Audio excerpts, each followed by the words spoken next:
एक शांत गांव में जब मन्नत भरी हरियाली से घिरी फसलों और हिलते हुए ताड़ के पेड़ों के बीच एक बड़ा परिवार रहता था, जिसमें पिता, माँ, बेटा और बेटी शामिल थे। राजेश पिता अपनी मेहनत और ईमानदारी के लिए प्रशंसित किसान थे। उनकी पत्नी मीरा सौंदर्य और दया की उत्कृष्ट उदाहरण थी, जो परिवार का ध्यान प्रेम और देखभाल से संभालती थी। उनके दो बच्चे थे, बड़े भाई अर्जुन, जो आसमान की छाया में सपनों के साथ छूट गया था, जबकि उनकी छोटी बहन प्रिया, उनके हास्य की एक दीपक, जो उनके घर को खुशी के साथ भर देती थी। एक सूर्यमय दिन के बाद, जब परिवार एक ऊंचे बड़े पेड़ के छायांतर में बैठे थे, अर्जुन अपने मन में भारी परिवर्तन का विचार किया। मीरा, क्या हुआ? अर्जुन, तुम परेशान लग रहे हो। अर्जुन, मुझे पैसे की जरूरत है। मैं अपना छोटा सा व्यापार शुरू करना चाहता हूँ, लेकिन मेरे पास पर्याप्त बचत नहीं है। राजेश, एक व्यापार शुरू करना एक बड़ा कदम है बेटा। तुम किस तरह का व्यापार करना चाहते हो?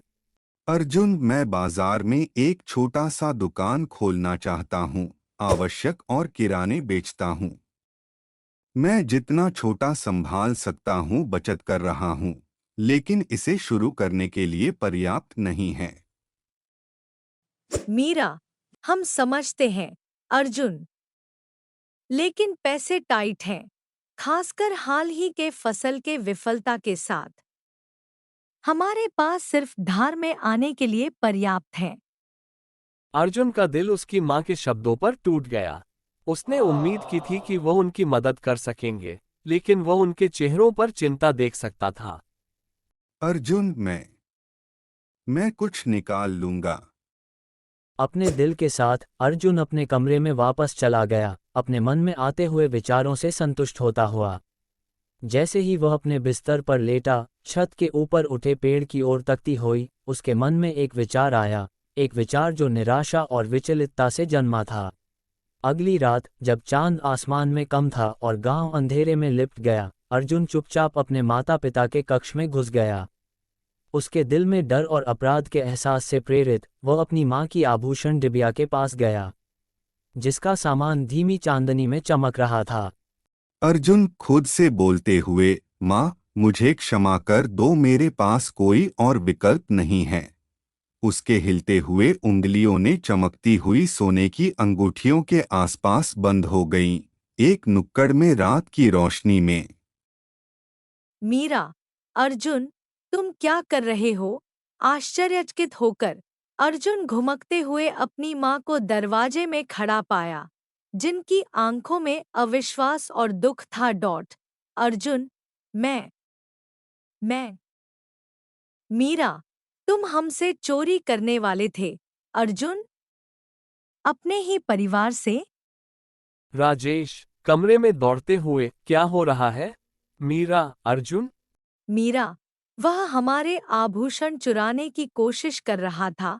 राजेश, हमारा ही बेटा, हमसे चोरी करने वाला। राजेश का चेहरा उसके सामने जो कुछ हुआ था वह देखकर हैरान था।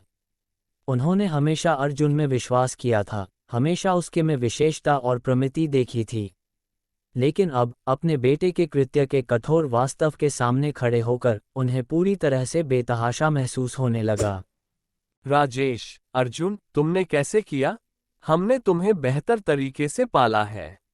अर्जुन अपने सिर को शर्म से झुकाया, अपने माता पिता की नजरों से मिलने में असमर्थ। उसने अपने कार्यों के लिए अत्यंत पछतावा महसूस किया, जिन्होंने उनकी परिवार के बंधनों और प्रेम को तोड़ दिया था। मीरा, अपने कमरे में जाओ।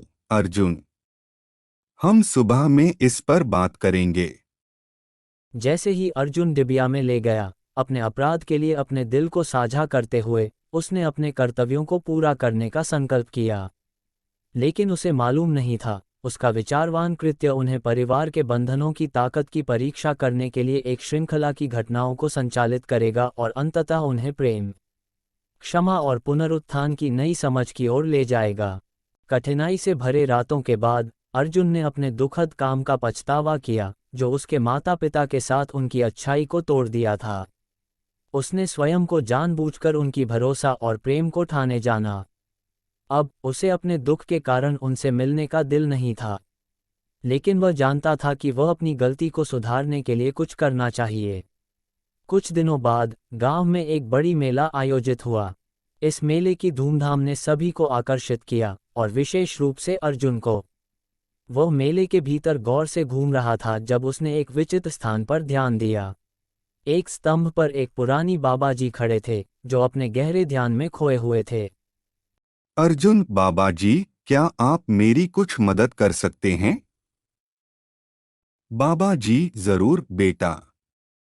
बस अपनी मनोकामना बताओ। अर्जुन ने अपने व्यवसाय के बारे में बाबा जी से सहायता मांगी और बाबा जी ने उसे विशेष सलाह दी। इसके बाद अर्जुन ने माता पिता से मिलकर व्यापार के लिए अपना नया योजना साझा किया।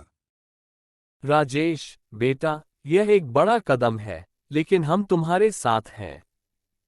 मीरा, हाँ, हम तुम्हें साथी के रूप में सहायता करेंगे। अर्जुन के चेहरे पर खुशी का आभास था और उसका दिल अपने परिवार के साथ उनके सपने को अनुभव करने के लिए उत्सुक था। व्यापार शुरू हो गया और सालों बाद वह सफलता की चोटी पर पहुंच गया। उसने अपने परिवार का जीवन बदल दिया और वे अब खुशियों की धाराओं में स्नेह से बांधे हुए थे। लेकिन फिर भी एक रात के अपार्थक काम की परिस्थिति के बाद अर्जुन ने अपने दुख को भूल नहीं पाया।